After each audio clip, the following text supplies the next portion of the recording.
Welcome to this video on the Introduction to Philosophy. We're moving into the second unit now, and this is the book that we'll be using. It's by Bina Gupta, and it's called An Introduction to Indian Philosophy, Perspectives on Reality, Knowledge, and Freedom.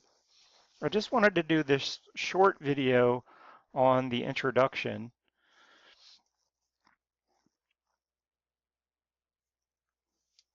I think it's really important to stress that our notion that religion and philosophy and science are separate and there's a sort of hard firewall between them is a relatively recent invention, really only the last couple hundred years in the West. And uh, certainly it would be inappropriate to impose a hard division between these fields of inquiry onto Indian philosophy, because you're taking a Western notion and applying it to Indian thought. You're also taking a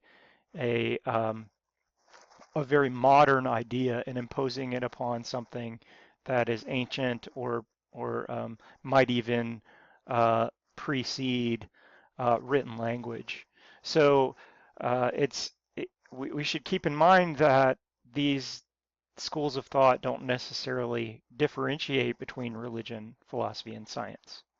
And I think we could really say the same thing for ancient philosophy in the West.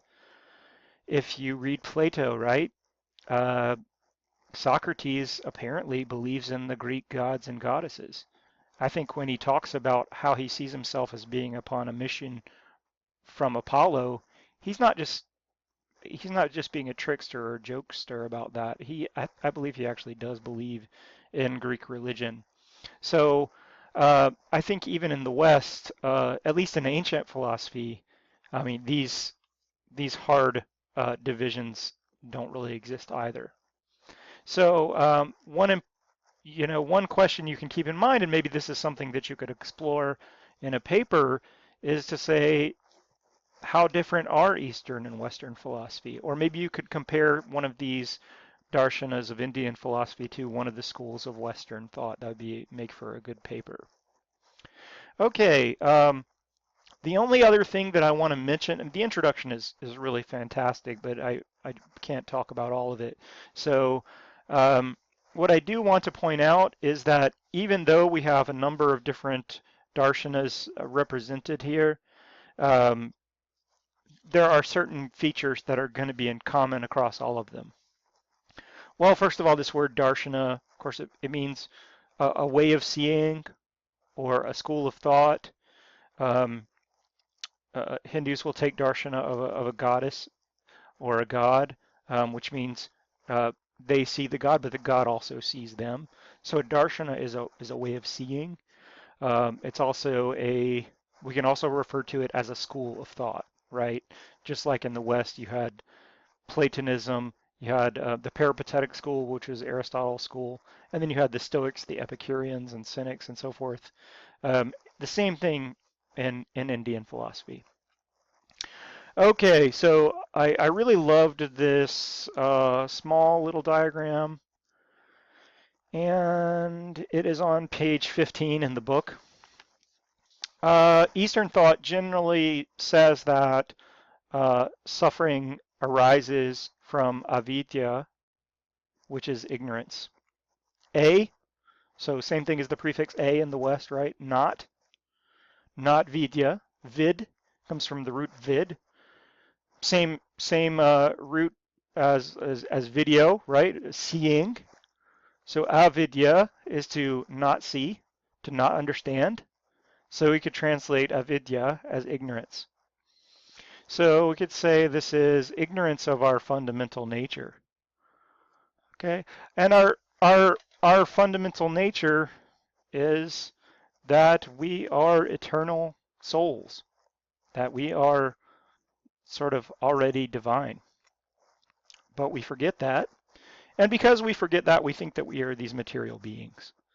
So because we think that we are material beings, we take on karma. Karma means action, but Karma also implies what is called the law of karma, which is a principle of action and reaction. You do something, something else happens. So I kick the can goes down the street, right? The same goes with all of our actions. If you do good things, you get good results. If you do bad things, you get bad results.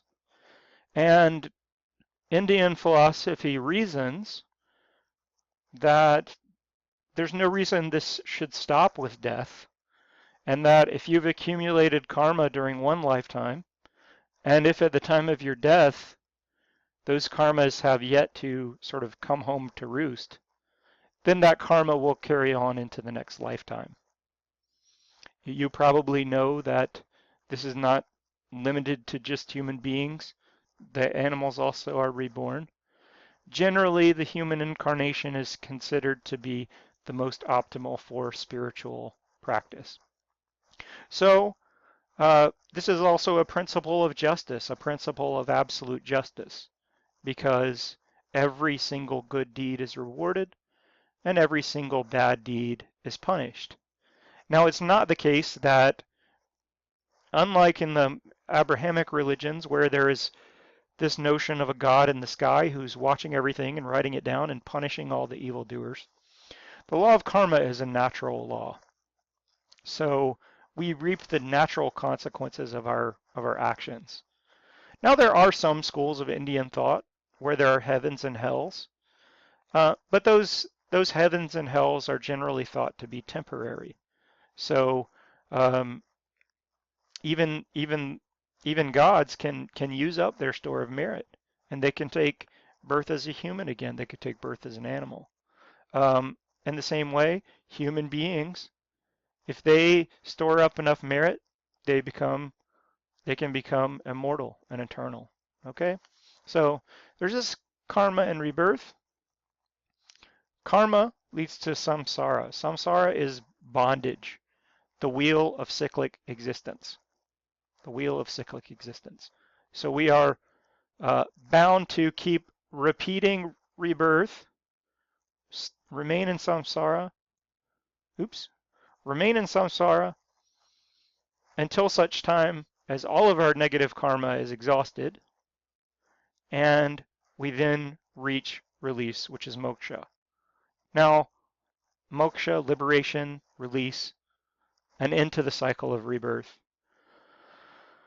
Now, it's important to stress each one of these different darshanas is going to have a different idea of moksha, is going to have a different idea of samsara, and maybe even different ideas of karma. But what they all agree on is that there is liberation. There is an end to this cycle, and oftentimes conceived of as a kind of merger with the divine. I believe there's one of the I believe it's in one of the Upanishads, talks about, let's say you take this small doll that is made out of salt, and you take this doll that is made out of salt and you put it in the ocean.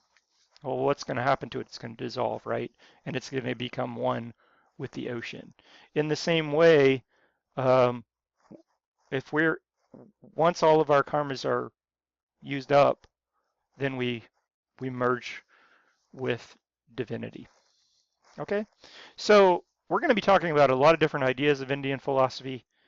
I encourage you to watch some of my other videos on Hinduism and Buddhism, and really try to read up on Hinduism and Buddhism, and it's going to help the Gupta book to make a lot more sense, especially if you haven't had any previous exposure to Indian philosophy or Indian religion. So if you look on my feed, there are some videos on Hinduism and Buddhism, and I highly recommend that you read those, and then go on to chapter 2 and chapter 3 on the Vedas and the Upanishads. That's all for now.